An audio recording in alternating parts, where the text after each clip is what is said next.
Стоне, добър ден. Ало. Да? Добро утро. Значи пак се обаждам от 1-49. Телефон ми кажете. 60-14-50.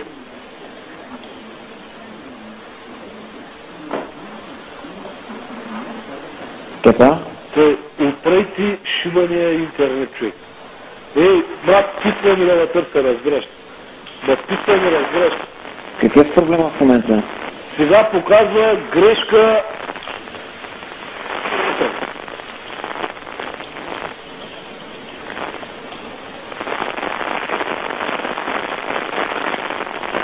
Ало, каква грешка дава? Може да ми цял номер на грешката? 678. Добре, ще запиша за проблема, ще го имам предвид. Кога? Ами възможно не е скоро, не мога да ви кажа в момента. Ама ти винаги те ми казваш, човек, възможно най-скоро, оставят има 1-2 дена без интернет, 1000 пъти съм ви казал, ще дуда и ще го намеря единствен и ще го уритам, разбираш. Вчера съм сплатил интернета, ще ви иба майката и копелета, идва и го прави, че почва да полудяваме. Направо идвам и ще го избия този път наистина. Направо вече нямам нерви, разбираш.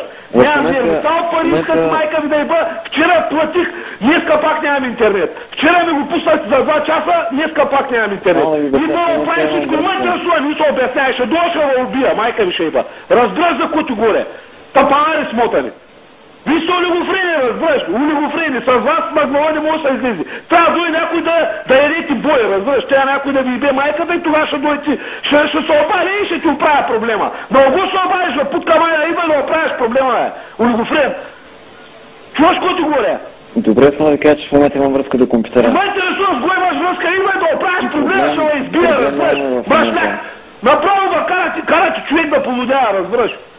Идва една да оправиш проблема, пак сте групи, назначите с хора, не ме интересува. Да не това аз да оправя вашия проблем.